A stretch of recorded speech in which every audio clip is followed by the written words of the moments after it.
tayo guys ng kalabasa at nagpiprepare ng ating lulutuin, kukwentuhan ko kayo tungkol sa mga resipe ng kalabasa at mga nakakatawang kwento. Nagmula pa ito sa isang alamat at sa isang bundok ng kasarapan. Pakinggan nyo ako guys habang tayo nagagayat ng kalabasa. Noong unang panahon, sa baryo ng Masarapin, may isang kalabasa na kakaiba ang lahat. Hindi lang ito malaki. Marunong pa itong magsalita. Ang pangalan niya ay Kalasaboy. Tuwing gabi, kapag tulog na ang mga tao, maririnig sa gulayan ang boses nito. Hoy, huwag ninyo akong gawing pakbet. Marami pa ako kayang lutuin. Isang umaga, napansin ni Aling Nena. Si Aling Nena ay ito'y tsismosa sa kanilang barangay. Isang pinakamahusay na magluluto sa baryo. Na gumagalaw ang malaking kalabasa sa kanyang taniman. Napasigaw siya. Sus Mariusip, bakit parang humihinga ang kalabasa na? Sabi niya. Biglang nagsalita si Kalasaboy, ang kalabasa. Aling Nena, sawa na ako, pakbet. Gawin mo naman akong ginataang kalabasa. Napatras si Aling Nena. Gulat talaga. Pero dahil sanay na siya sa tsismis sa baryo, hindi na siya masyadong nagtaka. At ang sabi niya, kaya mo bang maging masarap? Tanong niya kay Kalasaboy. Ito naman ang sagot ni Kalasaboy. Siyempre, igisa mo ako sa bawang at sibuyas. Lagyan mo ako ng gata, kunting asin, kunting hipon, pang-ulam na. Uulit ka pa. Dahil doon, ginawa nga ni Aling Nena ang sinabi ni Kalasaboy. Nang matikman ng mga tao, napasigaw sila. Wow! Ang sarap pa! Sa tsismis ni Aling Bebang, ang luto ng kalabasa. Kinabukasan, bumalik uli si Kalasaboy.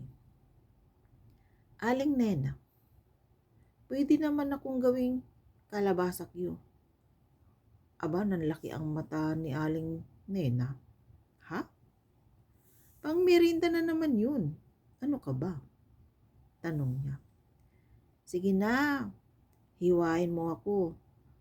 Tusok-tusokin sa stick. Iprito. At balutan ng asukal. Promise, Aling Nena, mawawala ang stress mo. Sige nga, gagawin ko. At yun ay ginawa nga ni Aling Nena.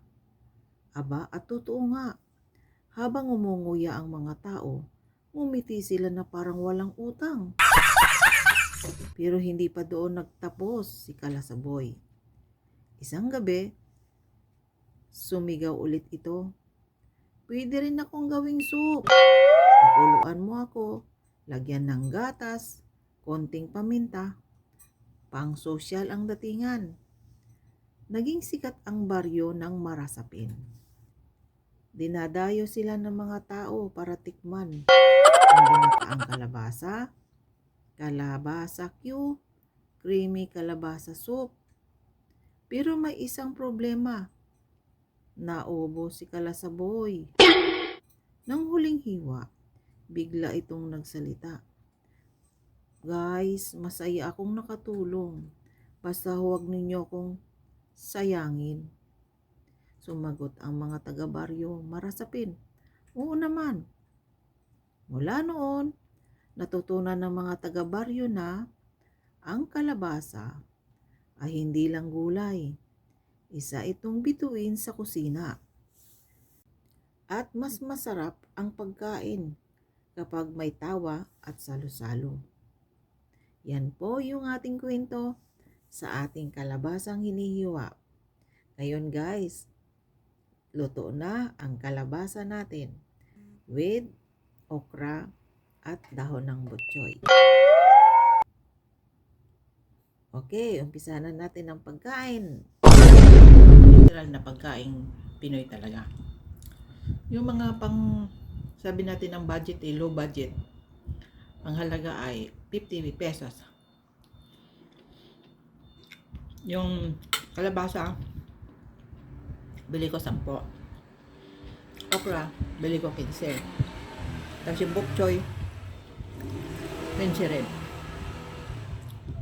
At ang sinasabi natin low budget, sa halagang 50 pesos.